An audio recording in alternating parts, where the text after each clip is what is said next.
যারা ছোটবেলা থেকে গ্রামে বড় হয়েছে শুধু তারাই বুঝবে গ্রামের আনন্দটা কি আর মজাটা কি।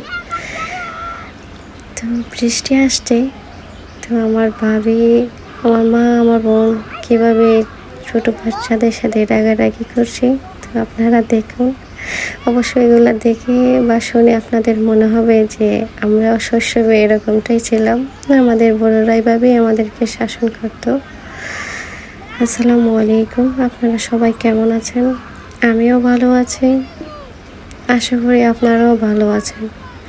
তো দেখুন, আমাদের এদিকে বৃষ্টি তেমন একটা হয় না, সবার দিকেই বৃষ্টি হয়। তো সেই দিনও একটু বৃষ্টি হয়েছে, তো ভাবলাম যে এটা ভিডিও করে রাখি কীভাবে বৃষ্টি শুরু থেকে শেষ পর্যন্ত।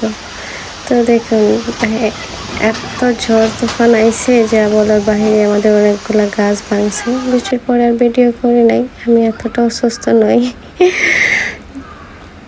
সবাই আমার জন্য দোয়া করবেন। আমার একটা ছোটোখাটো সার্জারি হয়েছে, তো এটা বলে আর লাভ নেই যে কেন হয়েছে।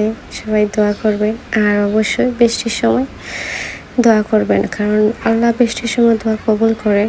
আল্লাহুম্মা সাইয়্যিবান নাফিয়া, এই দোয়াটা পড়লে আল্লাহ তার বান্দার মনের আশা পূরণ করেন। আমিও সবসময় বৃষ্টির সময় বৃষ্টিতে ছুঁয়ে, মানে বৃষ্টির পানিটা হাতে রেখে আল্লাহুম্মা সাইয়্যিবান নাফিয়া দোয়াটা পড়ি। আপনারা অবশ্যই পড়বেন, আল্লাহ মনের আশা পূরণ করবেন। যদি মনের আশাটা পবিত্র হয়ে থাকে, সঠিক হয়ে থাকে, তাহলে ইনশাআল্লাহ আল্লাহ তার বান্দার মনের আশা কবুল করবেন।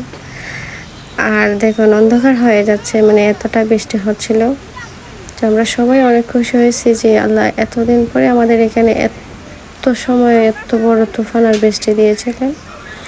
তো আপনাদের এখানে কেমন বৃষ্টি হয়েছে অবশ্যই কমেন্ট করে জানাবেন। অবশ্যই আমার চ্যানেলকে সাবস্ক্রাইব করবেন, ফলো করবেন, লাইক করবেন, কমেন্ট করবেন, শেয়ার করবেন। ধন্যবাদ। আসসালামু আলাইকুম, আল্লাহ হাফিজ।